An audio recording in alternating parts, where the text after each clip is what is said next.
जय जगन्नाथ। मो प्रभु आम प्रभु जगन्नाथ विषय आज किछि जानिबा।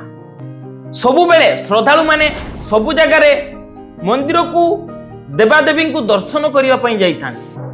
मात्र आमर जगन्नाथ वर्ष को थरे श्रद्धालु मानन को दर्शन दबा पई निजे मंदिर बाहर को आसीथान। सबु देवादेवी को नाम जागा अनुसार नामित होता है, प्लेस अनुसार नामित होता है। हेले आम प्रभु जगन्नाथ को कौन कहा जाए? जगतर नाथ जगन्नाथ। ना ओडिशार ना देशर जगतर नाथ जगन्नाथ। जगन्नाथंकर रंग कला कहीं?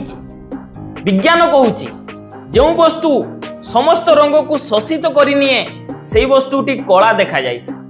एग्जांपल देवी जेपरी यह ग्रीन देखा जाउची, सबुज देखा जाउची, कारण एठारे सातटी जाक रंग पड़िला परे ये गोटे रंग को प्रतिफलित करुची, सबुज रंग को छाड़ी दउची, प्रतिफलित करुची, तेणु करी यह सबुज देखा जाउची। आउ कला रंगर वस्तुटीए कला कोन पई देखा जाइताय? कारण से सातटी जाक रंग को एब्जॉर्ब करनिए, शोषिनिए, तेणु करी ताहा कला देखा जाइताय। जगन्नाथंकर रंग सेइति पई कला, कारण से श्रद्धालु मानकर दुख नहीं थांती, श्रद्धालु मानकर जंत्रणा नहीं थांती, श्रद्धालु मानकर पाप निजे नहीं थांती। तेणु करी जगन्नाथ को पाख को गले प्रणाम करंतिनी, तांको पाखरे एही परी हाथ ऊपर को करी समर्पण करंती।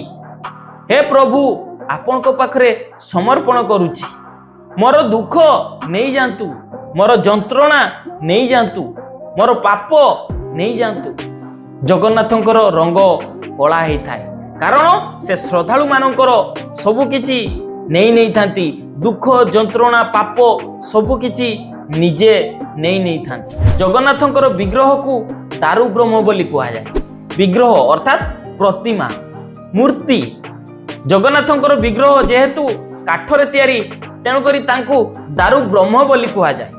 एई विग्रह प्रति 12 वर्ष रे थरे परिवर्तन करा जाए, अर्थात नुआ काठरे पुनश्च विग्रह तैयारी हेता। जेहेतु नुआ काठरे तैयारी हेताय, तेणु करी ताहाकू नव कलेबर बोली कहा जाए। जगन्नाथंको आखि को चका आखि कहा जाए। चको परी आखि, चको गोल, कौन गोल?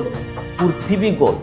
जगतर नाथ जगन्नाथ। आज जगन्नाथ नाम रे गोटे लाइक निहाती देबे एवं एही वीडियोटी को अधिक रु अधिक शेयर करी जगन्नाथ विषय रे समस्त को जणेबे एवं कमेंट बॉक्स रे जय जगन्नाथ लिखिबे।